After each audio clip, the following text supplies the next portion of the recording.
ओम शांति। आज 28 जनवरी 2026 के बाबा के अनमोल मधुर महावाक्य सुनेंगे। आज की मुरली से पहले गीत बजा है, मरना तेरी गली में, जीना तेरी गली में। बाबा कहते जब दुनिया के अंदर कोई शरीर छोड़ देता है और जब पुनर्जन्म लेता है तो यही कहा जाता है कि उसने बाप के पास आकर के जन्म लिया। बधाइयां जो दी जाती है बाप को दी जाती है कि आपके घर में बच्चा पैदा हुआ। माँ के पास जन्म लिया ऐसे किसी को नहीं कहते हैं।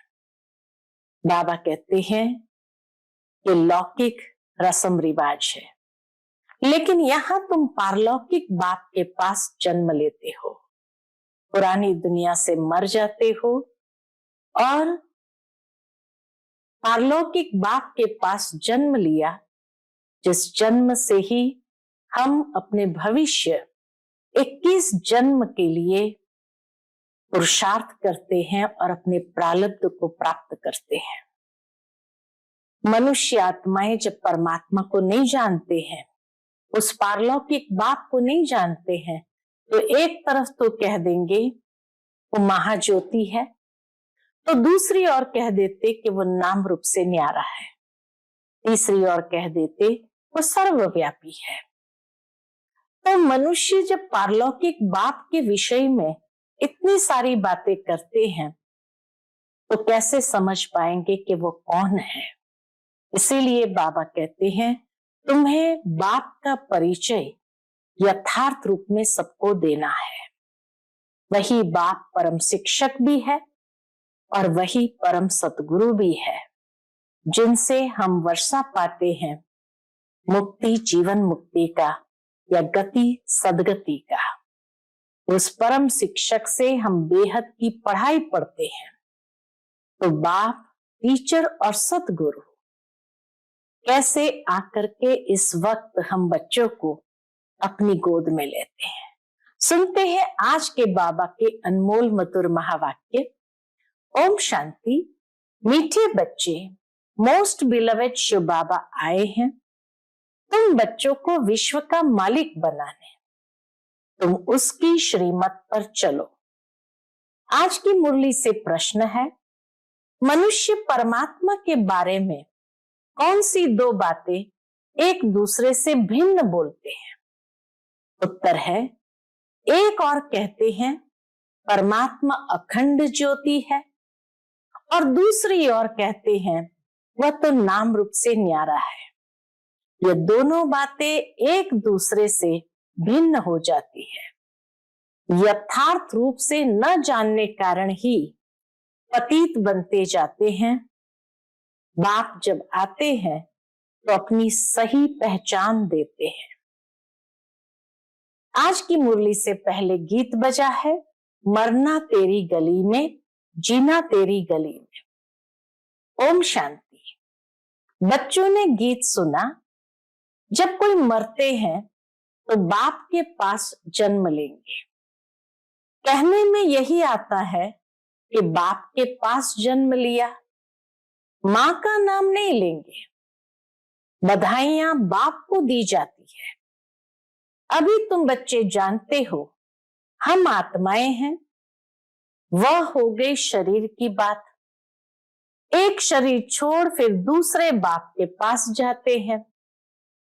तुमने 84 जन्मों में 84 साकारी बाप किए हैं। 84 जन्म में 84 साकारी बाप किए हैं।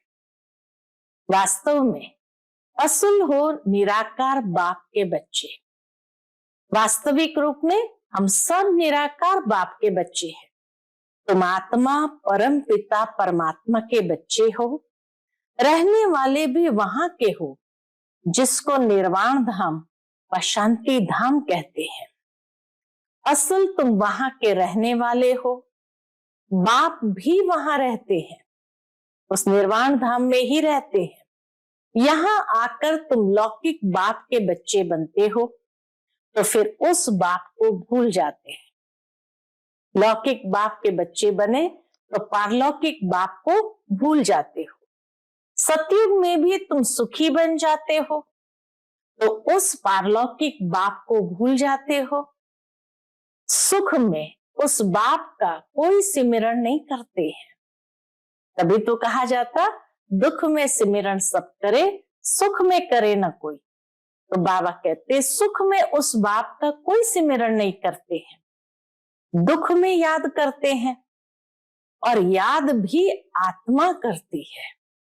जब लौकिक बाप को याद करते हैं तो बुद्धि शरीर तरफ रहती है। लौकिक बाप को याद किया तो बुद्धि उनके शरीर के तरफ रहती है। यह बाबा उनको याद करेंगे, ब्रह्मा बाबा भी शिव बाबा को याद करेंगे तो कहेंगे, ओ बाबा। है दोनों बाबा, ब्रह्मा बाबा शिव बाबा दोनों बाबा है। राइट अक्षर बाबा ही है। यह भी फादर, वह भी फादर। यह लौकिक पिता व पारलौकिक पिता। आत्मा उस रूहानी बाप को याद करती है तो बुद्धि वहां जाती है। यह बाप बैठ बच्चों को समझाते हैं। अभी तुम यह जानते हो बाबा आया हुआ है, हमको अपना बनाया है। बाप कहते हैं पहले पहले हमने तुमको स्वर्ग में भेजा था। बाबा सारी कहानी भी बताते हैं कि बच्चे, हमने तुमको पहले पहले स्वर्ग में भेजा था, तुम बहुत बहुत शाहूकार थे। फिर 84 जन्म ले ड्रामा प्लान अनुसार अभी तुम दुखी हुए हो। अब ड्रामा अनुसार पुरानी दुनिया खत्म होनी है। तुम्हारी आत्मा और शरीर रूपी वस्त्र सतो प्रधान थे। फिर गोल्डन एज से सिल्वर एज में आत्मा आई, तो शरीर भी सिल्वर एज में आया, फिर कॉपर एज में आए। अभी तो तुम्हारी आत्मा बिल्कुल ही पतित हो गई है, तो शरीर भी पतित है। जैसे 14 कैरेट का सोना कोई पसंद नहीं करते हैं, काला पड़ जाता है। तुम भी अभी काले आयरन एजेड बन गए हो। अब आत्मा और शरीर जो ऐसे काले बन गए हैं, तो फिर प्योर कैसे बने? आत्मा प्योर बने तो शरीर भी प्योर मिले। वह कैसे होगा? क्या गंगा स्नान करने से होगा? नहीं, पुकारते ही है, हे पतित पावन आओ। ये आत्मा कहती है। बुद्धि पारलौकिक बाप तरफ चली जाती है। ए बाबा, देखो बाबा अक्षर ही कितना मीठा है। बाबा कहते, ए बाबा कहते तो देखो बाबा अक्षर ही कितना मीठा है। भारत में ही बाबा बाबा कहते हैं। अभी तुम आत्म अभिमानी बन बाबा के बने हो। बाप कहते हैं, मैंने तुमको स्वर्ग में भेजा था, नया शरीर धारण किया था, अब तुम क्या बन गए हो? यह बातें हमेशा अंदर रहनी चाहिए। हम कैसे थे, बाबा ने हमको कैसा बनाया था, अब क्या बन गए? यह बातें हमेशा अंदर रहनी चाहिए। बाबा को ही याद करना चाहिए। याद भी करते हैं ना, हे बाबा, हम आत्माएं पतित बन गई है, अब आप आकर पावन बनाओ। ड्रामा में भी यह पार्ट है, तब तो बुलाते हैं। हम बाबा का पार्ट ही है पावन बनाना, तब बाबा कहे बुलाते हैं। ड्रामा प्लान अनुसार आएंगे भी तब, जब पुरानी दुनिया से नई बननी है तो जरूर संगम पर ही आएंगे। उन बच्चों को निश्चय है बिलवेड मोस्ट बाबा है। ये निश्चय है बिलवेड मोस्ट बाबा है। कहते भी है स्वीट, स्वीटर, स्वीटेस्ट। अब स्वीट कौन है? लौकिक संबंध में पहले है फादर। फादर स्वीट है, जो जन्म देते हैं। फिर टीचर, वह अच्छा होता है, उससे पढ़कर मर्तबा पाते हो। Knowledge is source of income कहा जाता है। ज्ञान है नॉलेज, योग है याद। बेहद का बाप जिसने तुमको स्वर्ग का मालिक बनाया था, उनको तुम अभी भूल गए हो। शिव बाबा कैसे आया, किसको पता नहीं है। शिव बाबा कैसे आया, इसको भी पता नहीं है। चित्रों में भी क्लियर दिखाया है। ब्रह्मा द्वारा स्थापना शिव बाबा कराते हैं। श्री कृष्ण कैसे राजयोग सिखाएगा? राजयोग सिखलाते ही है सतयुग के लिए, तो जरूर संगम पर बाप ने ही सिखाया होगा। सतयुग की स्थापना करने वाला है बाबा। शिव बाबा इन द्वारा कराते हैं। शिव बाबा ब्रह्मा द्वारा कराते हैं। करण करावनहार है ना, वो लोग त्रिमूर्ति ब्रह्मा कह देते हैं। ऊंचते ऊंच शिव है ना, ये साकार है व निराकार है। सृष्टि भी यहां ही है। इस सृष्टि का ही चक्र है जो फिरता रहता है, रिपीट होता रहता है। सृष्टि का चक्र फिरता रहता है, रिपीट होता रहता है। सूक्ष्म वतन की सृष्टि का चक्र नहीं गाया जाता है। वर्ल्ड की हिस्ट्री, ज्योग्राफी मनुष्य की रिपीट होती है। सूक्ष्म वतन में कोई चक्र आदि नहीं होता। गाते भी है वर्ल्ड की हिस्ट्री ज्योग्राफी रिपीट, वो यहाँ की बात है, यही रिपीट होती है तो यहीं की बात है। सतयुग, त्रेता, द्वापर, कलयुग, बीच में जरूर संगम युग चाहिए, नहीं तो कलयुग को सतयुग कौन बनाए। नरकवासियों को स्वर्गवासी बनाने बाप संगम पर ही आते हैं। चतुर्युग के बाद संगम युग, छोटा सा युग आता है जिस पर बाप अवतरित होते हैं और हमें नरकवासी से स्वर्गवासी बनाते हैं। यह तो highest authority, God fatherly government है। साथ में धर्मराज भी है। Highest authority God fatherly government है, साथ में धर्मराज भी है। आत्मा कहती है मुझ निर्गुण हारे में कोई गुण नहीं। कोई भी देवता के मंदिर में जाएंगे तो उनके आगे ऐसे कहेंगे, कहना चाहिए बाप को। उनको छोड़ देवताओं को आकर कहते हैं। मनुष्य क्या करते हैं, बाप को छोड़ ब्रदर्स यानी देवताओं को आकर लगे हैं। यह देवताएं ब्रदर्स ठहरे ना, ब्रदर्स से तो कुछ भी मिलता नहीं है। बाबा के ब्रदर्स से तो कुछ भी मिलना नहीं है। भाइयों की पूजा करते करते नीचे गिरते आए हैं। अब तुम बच्चे जानते हो, क्या जानते हैं? बाबा आया हुआ है, उनसे हमको वर्षा मिलता है। बाप को ही नहीं जानते, सर्वव्यापी कह देते हैं। कोई फिर कहते हैं अखंड ज्योति तत्व है, कोई कहते हैं वह नाम रूप से न्यारा है। या तो कहेंगे सर्वव्यापी है, या तो कहेंगे अखंड ज्योति तत्व है, या कहेंगे नाम रूप से न्यारा है।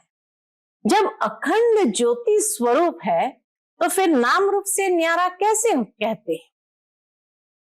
नाम भी होना चाहिए, स्वरूप भी है ज्योति स्वरूप।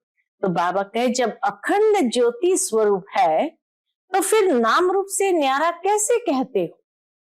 बाप को न जानने कारण ही पतित बन पड़े हैं। तमो प्रधान भी बनना ही है। फिर जब बाप आते हैं तब आकर सभी को सतो प्रधान बनाते हैं। आत्माएं निराकारी दुनिया में सब बाप के साथ रहती है। फिर यहाँ सतो रजो तमो में आकर पाठ बजाती है। आत्मा ही बाप को याद करती है। बाप आते भी है, कहते भी है ब्रह्मा तन का आधार लेता। यह है भाग्यशाली रथ। बिगर आत्मा रथ थोड़ी होता है। हम बाबा कहे बिगर आत्मा खाली रथ थोड़ी होता है। अभी तुम बच्चों को समझाया है, यह है ज्ञान की वर्षा, नॉलेज है। इससे क्या होता है? पतित दुनिया से पावन दुनिया बनती है। गंगा जमुना तो सतयुग में भी होते हैं, ये नदियां तो बाबा कहे गंगा जमुना तो सतयुग में भी होते हैं। कहते हैं श्री कृष्ण जमुना के कंठे पर खेलपाल करते हैं, ऐसी कोई बातें है नहीं। वह तो सतयुग का प्रिंस है, बहुत अच्छी रीति उनको संभाला जाता है, क्योंकि फूल है ना। फूल कितने अच्छे सुंदर होते हैं, फूल से सब आकर खुशबू लेते हैं, कांटों की थोड़ी खुशबू लेंगे। अभी तो यह है कांटों की दुनिया। कांटों के जंगल को बाप आकर गार्डन ऑफ फ्लावर बनाते हैं, इसलिए उनका नाम बबुलनाथ भी रख दिया है। कांटों के जंगल को परिवर्तन करते हैं, फूलों का बगीचा बनाते हैं, इसलिए बाबा का नाम रखा है बबुलनाथ। कांटों को बैट फूल बनाते हैं, इसलिए महिमा गाते हैं कांटों को फूल बनाने वाला बाबा। अब तुम बच्चों का बाप के साथ कितना लव होना चाहिए। वो लौकिक बाप तो तुमको गटर में डालते हैं, यह बाप 21 जन्मों के लिए तुमको गटर से निकाल पावन बनाते हैं। वह तुमको पतित बनाते हैं।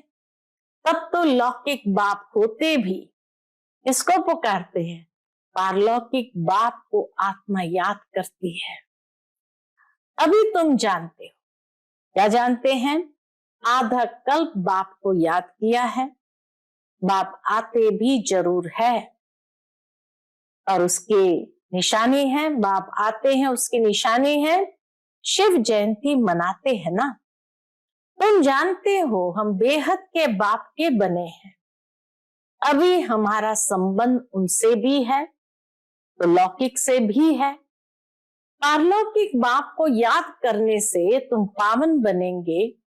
आत्मा जानती है वह हमारा लौकिक और यह पारलौकिक बाप है।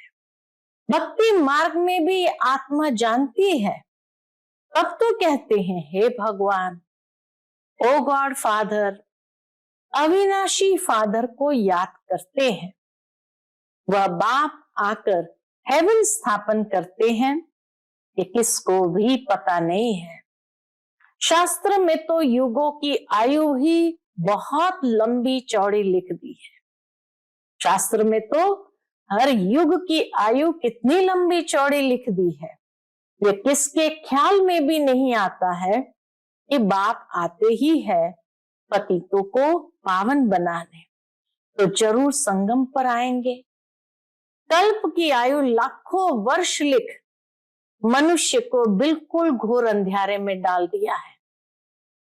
धक्के खाते रहते हैं बाप को पाने के लिए। कितने धक्के खाते हैं, कहां से भी बाबा मिल जाए। कहते हैं जो बहुत भक्ति करते हैं तो भगवान मिलता है। सबसे जास्ती भक्ति करने वाले को जरूर पहले मिलना चाहिए। बाप ने हिसाब भी बताया है, सबसे पहले भक्ति तुम करते हो तो तुमको ही पहले पहले भगवान द्वारा ज्ञान मिलना चाहिए, जो फिर तुम ही नई दुनिया में राज्य करो। बेहद का बाप तुम बच्चों को ज्ञान दे रहे हैं, इसमें तकलीफ की कोई बात नहीं है। बाप कहते हैं तुमने आधा कल्प याद किया, सुख में तो कोई याद करते ही नहीं है। अंत में जब दुखी हो जाते हैं तब हम आकर सुखी बनाते हैं। अभी तुम बहुत बड़े आदमी बनते हो। देखो चीफ मिनिस्टर, प्राइम मिनिस्टर आदि के बंगले कितने फर्स्ट क्लास होते हैं, बड़े बड़े होते हैं। वहां फिर गाय आदि सारा फर्नीचर ऐसा फर्स्ट क्लास होगा, पशु पक्षी भी फर्स्ट क्लास, तो वहां का फर्नीचर भी ऐसा फर्स्ट क्लास होगा। तुम तो कितने बड़े आदमी यानी देवता बनते हो, दैवी गुणों वाले देवता, स्वर्ग के मालिक बनते हो। वहां तुम्हारे लिए महल भी हीरे जवाहरतों के होते हैं। वहां तुम्हारे फर्नीचर, बाबा कहे तुम्हारे महल भी हीरे जवाहरतों के होते हैं। वहां तुम्हारा फर्नीचर सोने के जड़ित का फर्स्ट क्लास होगा। यहाँ तो झूले आदि सब बेगरी है। बाबा कहते यहाँ तो झूले आदि सब बेगरी है, वहां तो फर्स्ट क्लास हीरे जवाहरतों की सब चीजें होगी। यह है रुद्र ज्ञान यज्ञ। शिव को रुद्र भी कहते हैं। जब भक्ति पूरी होती है तो फिर भगवान रुद्र यज्ञ रचते हैं। सतयुग में यज्ञ अथवा भक्ति की बात ही नहीं, इस समय ही बाप ये अविनाशी रुद्र ज्ञान यज्ञ रचते हैं, जिसका फिर बाद में गायन चलता है। इस रुद्र ज्ञान यज्ञ का बाद में गायन चलता है शास्त्रों में। भक्ति सदैव तो नहीं चलती रहेगी। भक्ति और ज्ञान, भक्ति है रात, ज्ञान है दिन। बाप आकर दिन बनाते हैं तो बच्चों का बाप के साथ कितना लव होना चाहिए। उन बच्चों का बाप के साथ कितना लव होना चाहिए।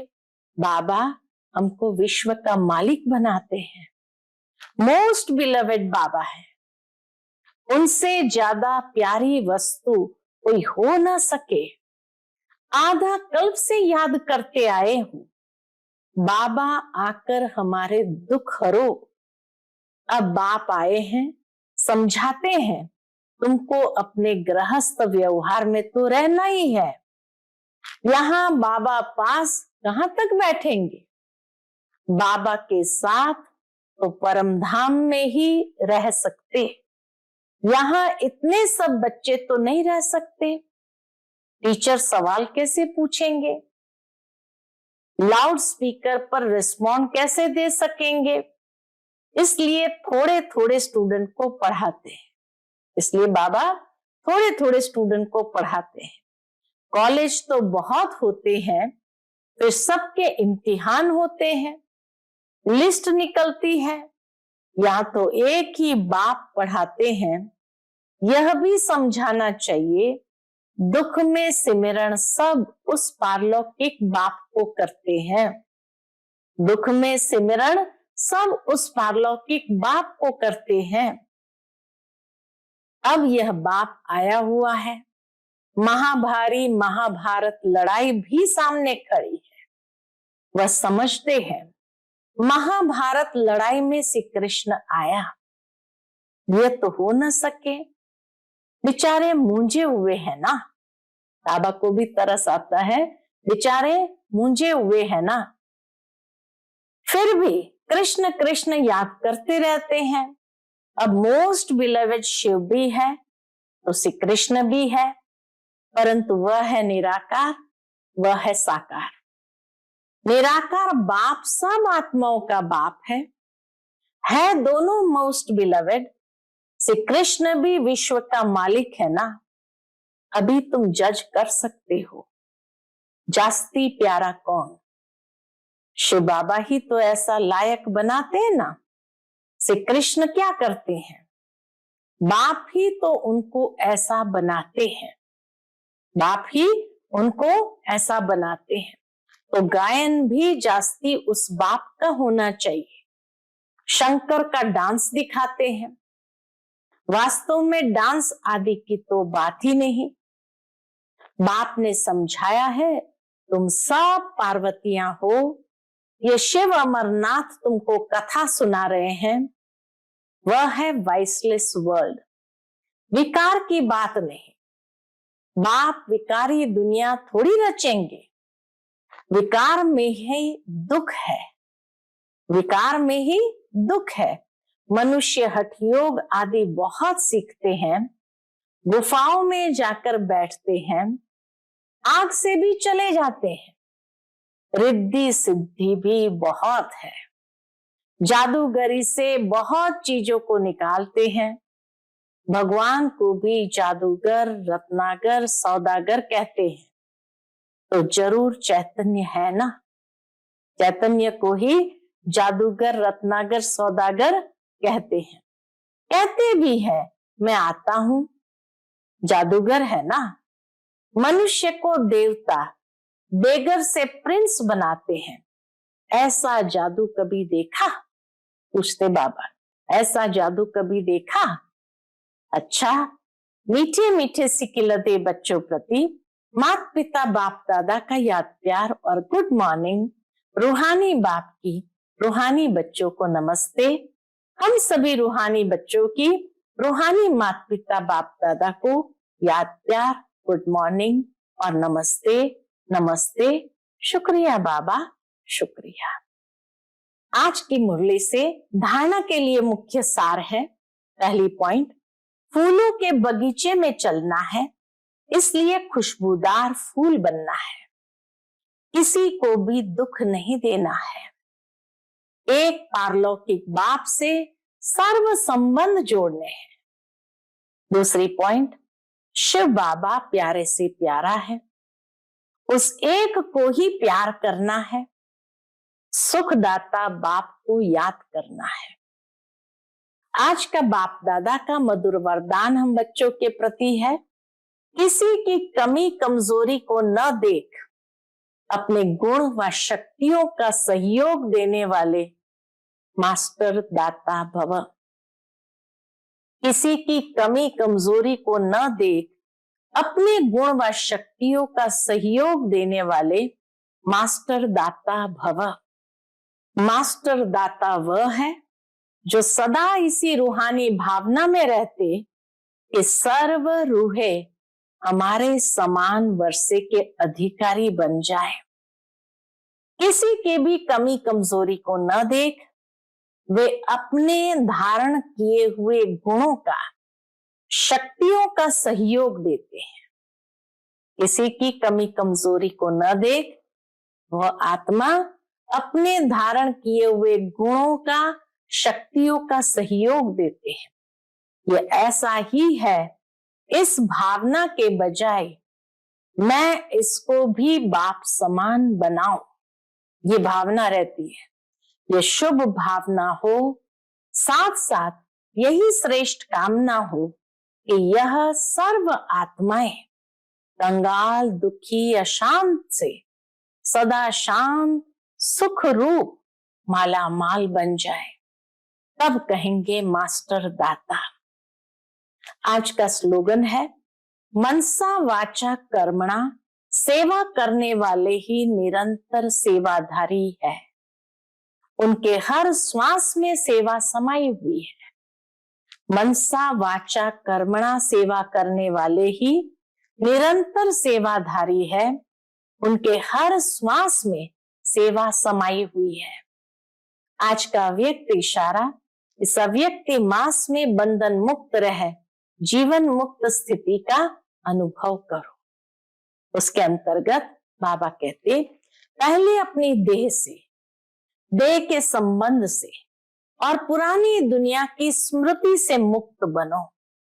जब इस मुक्ति की अवस्था का अनुभव करेंगे, तब मुक्त होने के बाद जीवन मुक्ति का अनुभव स्वतः होगा।